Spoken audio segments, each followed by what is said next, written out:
Hey, it's Soul, and welcome back to Warcraft Weekly, although it's not really a Warcraft Weekly. Today, the weekly is being swallowed up by the Dragonflight Alpha, which to everyone's surprise launched this week. No one could have guessed. I'm going to quickfire this entire show with highlights, bullet points to things that you may or may not have missed from the alpha, the news, and I'm going to have short reactions wherever it's appropriate. So a big thanks to media who participated in all this info gathering, including Mr. GM and Towel the Tank and the Starting Zone and Wowhead and production director slash sucker Pat Dawson, who seemed to do the most talking to like pretty much all the gaming websites. So if you don't mind helping the algorithm, press the like button, subscribe for more Warcraft and Dragonflight content, and let's get started. The alpha opened up this week with the one zone available for testing and exploration, and that is the Azure Span. Testable classes included the Evoker, obviously, along with Death Knights, Druids, Hunters, Priestesses, and Rogus, while the other classes, well, they work. Amazingly though, the old talent system is sort of intact for those classes, which presents some interesting questions about a potential future of time walking. Alchemy and blacksmithing professions are barely testable, as in you can create items, but without the proper context, like how some materials will be found outside of like a debug or a PTR vendor, it's hard to talk about the state of those two professions one way or another. Dragonflight really is slated for a 2022 release. Numerous interviews have repeated the talking point that, and I'm paraphrasing here, that Dragonflight's development cycle is typical of any WoW expansion, and that the alpha testing is being specifically targeted so that the team can be more responsive to feedback. Zones are going to be up for testing like the Azure Span. It's going to be up for a little while, and then it's going to be shut down to keep the feedback from us tester people focused, and to avoid delivering too much of the experience or otherwise spoiling content. It's said that more is going to be made testable over time sooner, meaning that the alpha timeline could be a little bit shorter than normal while we enjoy a more regular beta-sized playtest.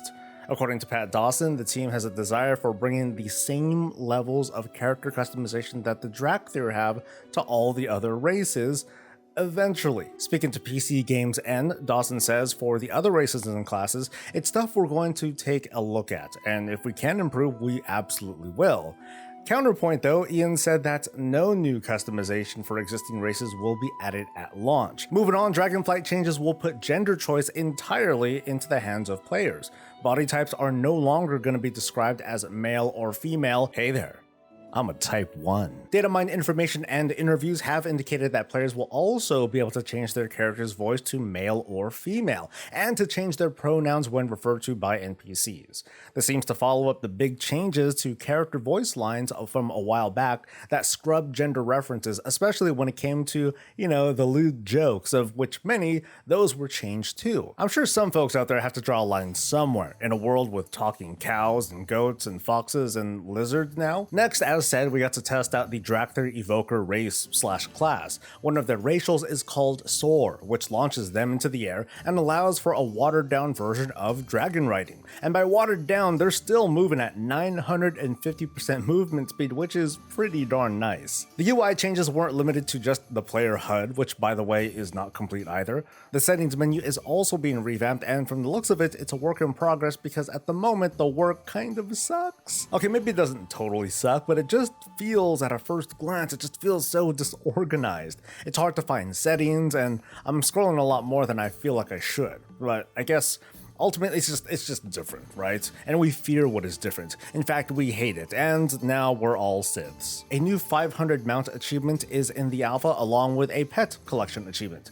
What we get for our 500th mount remains to be seen, as the first entry shown here was resoundingly rejected by fans as soon as word got out. So we're just gonna have to wait and see what the team presents next. Not a huge surprise either, the team is talking about upping the 50 character limit per account.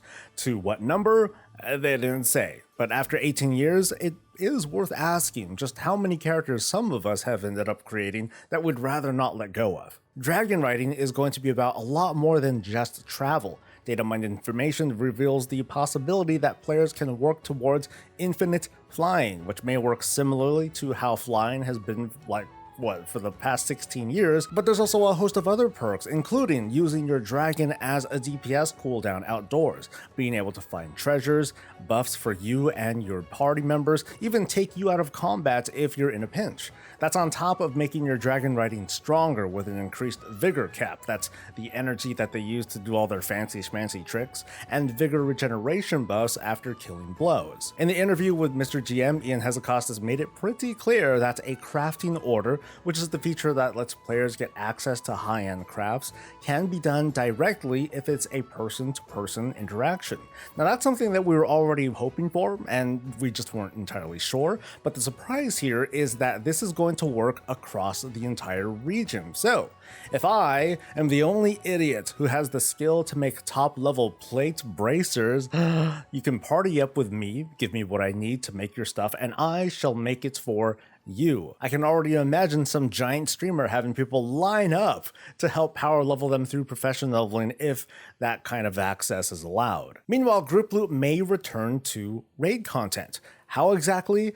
Everyone who's been asked about this during interviews has been, pretty vague about it, except to say that the value of personal loot in places like Mythic Plus and the Dungeon and Raid Finder seem fine.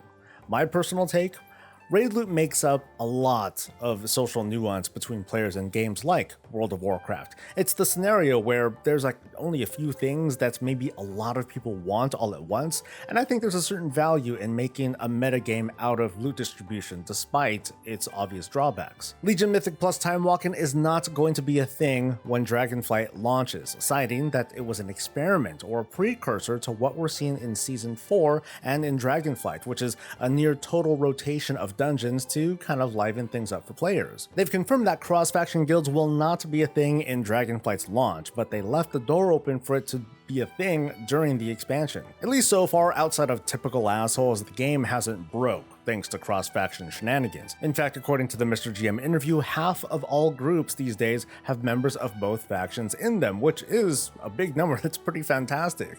And it also tells you a bit of how many Alliance players are active in the PUG scene. Back to professions real quick, the stack size of many crafting materials will go up from 200 to 1,000, saving tons and tons of bag and bank space. There's also going to be a new bag slot for our characters, specifically for reagents. This is going to be great for crafters and gatherers and basically any situation where we might just pick up some extra stuff. And arguably the biggest takeaway, according to Ian, Dragonflight will not have a regular a things to do sort of list to check off every day or week, which technically isn't 100% true. Like, if you want raid gear, you raid. If you want vault loot, you're gonna fulfill the vault requirements each week.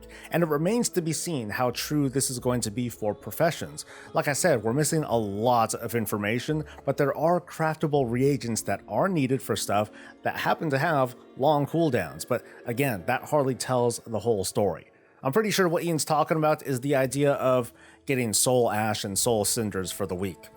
Doing the thing to get your Azurite essence levels up. A legendary anti-corruption cloak thing, right? Needing to do a thing that you don't want to do for a thing that you must have for the thing that you actually want to do. So I wonder how players are going to be able to handle just playing the parts of the game that they want to. I mean, it sounds facetious, but it's very true. For now though, it's going to be a lot of waiting, starting with next week when we can expect the Drakthir starting experience to be available. This is going to take place in the kind of fifth zone, the Forbidden Reach. Now if you happen to catch me streaming this, expect spoilers, so watch at your own risk. With any luck, more classes will have their talents ready for testing. I did notice in the data mining that Divine Toll, aka Fan of Shields, is somewhere in there, so I'm holding out hope.